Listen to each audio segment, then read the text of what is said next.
Halo semuanya, jumpa lagi dengan Dewi di channel Widi Panandana. Nah, kali ini Dewi akan membagikan materi mengenai akson ya. Jadi, akson itu apa sih? Gitu kan. Jadi, kelanjutan dari sistem saraf tadi.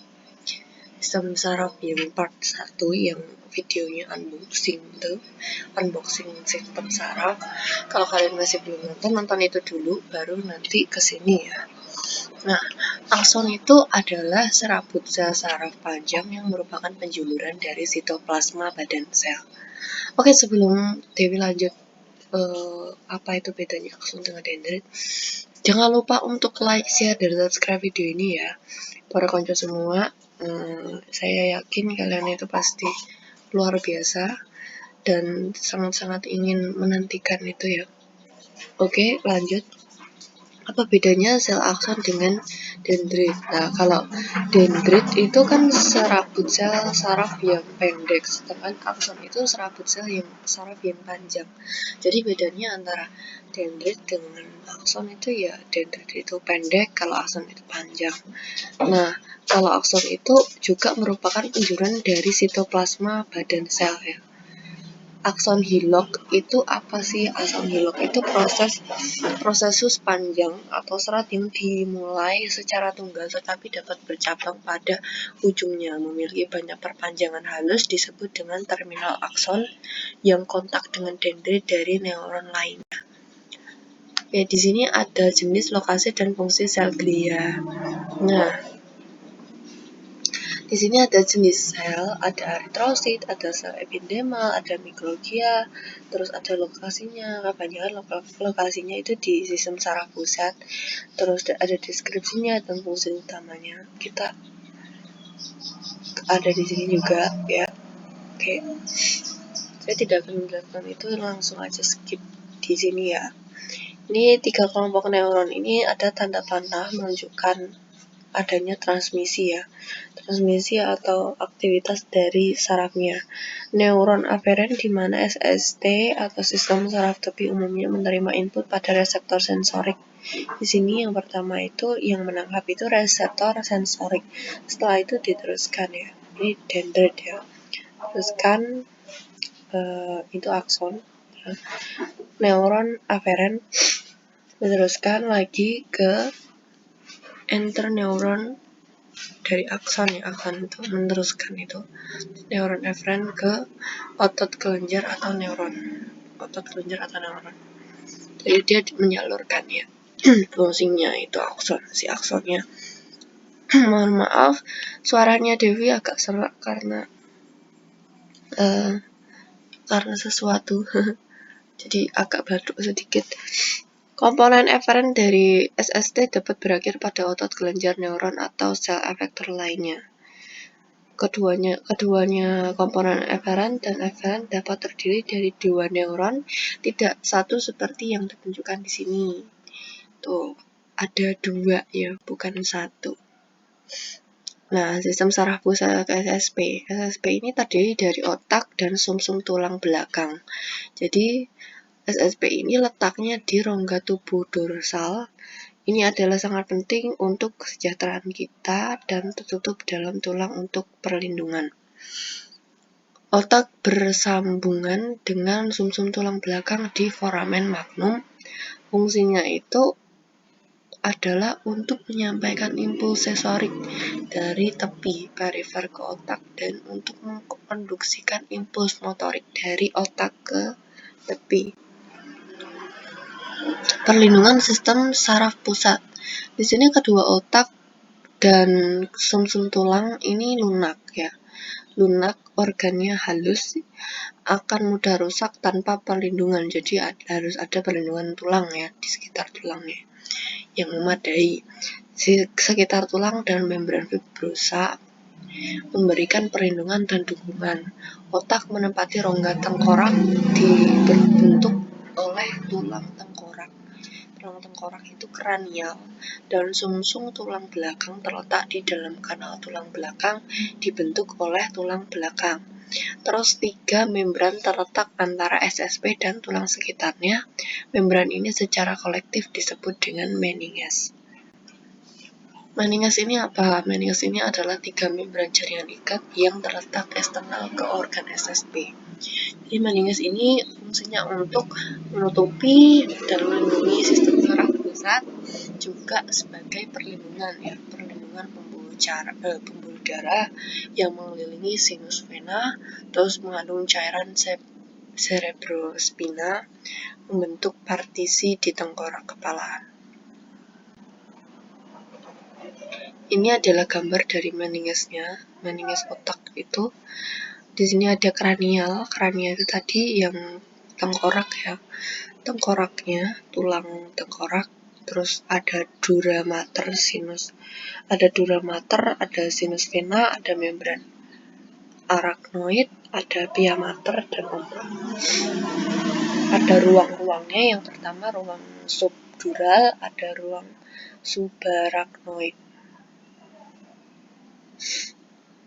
Itu ya, ada belahan otak besar dan otak kecil. Kalau otak kecil namanya cerebellum. Nah, itu. Terus saraf spinal cervical itu di situ. Lanjut, cairan cerebrospinal. Cairan cerebrospinal atau CSS ini apa? Cairan yang bening ya, yang warnanya bening. Cairannya itu berair, ya jelas ya, cairan itu ya berair. Menggenangi SSP. Komposisinya mirip tapi tidak identik dengan plasma darah dari mana dia terbentuk, namun mengandung sedikit protein daripada plasma dan konsentrasi ion yang berbeda. Lokasi pembentukan dan sirkulasi dari CSS. Oke, ini ya gambarnya. Sawar darah otak. Neuronnya ini untuk melindungi dari kapiler otak agar tidak bocor karena ada zat berbahaya gitu ya. Ada 3 tingkat utama dari fungsi SSP. Yang pertama itu susum tulang belakang, spinal cord. Ini memproses refleks, mengirimkan impuls saraf ke dan dari otak. Jadi mengirimkan impuls saraf ke otak. Terus yang kedua itu batang otak. Batang otak ini untuk menerima input sensorik dan mengawali output motorik, mengontrol proses kelangsungan hidup, misalnya respirasi, sirkulasi, pencernaan. Terus otak besar atau cerebrum dan korteks cerebral ini memproses, mengintegrasi, dan menganalisis informasi, terlibat dengan tingkat tertinggi kognisi, mengawali gerakan secara sadar, persepsi sensorik, dan bahasa. Otak ini ya, otak itu merupakan organ yang sangat kompleks, rumit ya. Mengandung ini sekitar 100 miliar neuron dan prosesus neuronal dan sinapsis tak terhitung jumlahnya. Jadi banyak sekali neuron juga sinapsis yang tidak terhitung oleh angka. Oke, otak ini terdiri dari 4 komponen besar ya. Pertama itu otak besar, cerebrum ya. Terus otak kecil itu cerebellum. Terus diencephalon dan batang otak atau brainstem. Otak manusia ini mencapai 2% dari keseluruhan berat tubuh, mengkonsumsi 25% oksigen dan menerima 1,5% curah jantung. Kalau oksigen aja 25%, jadi kalau kekurangan oksigen itu sangat berbahaya sekali. Jadi otak tidak bisa berfungsi dengan normal ya.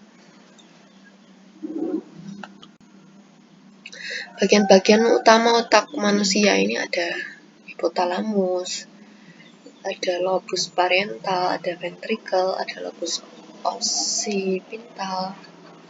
Ini ya yang namanya dengan cerebellum. atau otak kecil. Kalau yang ini itu namanya cerebrum tuh, atau otak besar. Lanjut aja ya. Ini bagian otaknya dan fungsinya. Sistem limbiknya. Terus kedua belahan otak besar cerebrum terdiri dari 4 lobus. Yang pertama itu lobus frontal, parental, dan occipital, juga temporal. Nah, di sini ya. Kembali lagi. Di sini ada lobus frontal, ada temporal, ada lobus parental, dan lobus occipital. Kalau frontal itu ya di depan ya. Lobus temporal di sini, lobus parietal, lobus occipital. Lanjut. Kalau lobus frontal ini gerakan sadar, otot rangka, kemampuan berbicara, kemampuan intelektual, kepribadian, penilaian, dan perilaku yang lebih tinggi. Kalau lobus parietal ini pemrosesan dari integrasi informasi somatosensori, memahami bahasa lisan dan tertulis, merumuskan pola berbicara logis, atau menulis untuk mengekspresikan pikiran dan emosi. Tuh. Nanti kita akan lanjut ke sistem saraf tepi.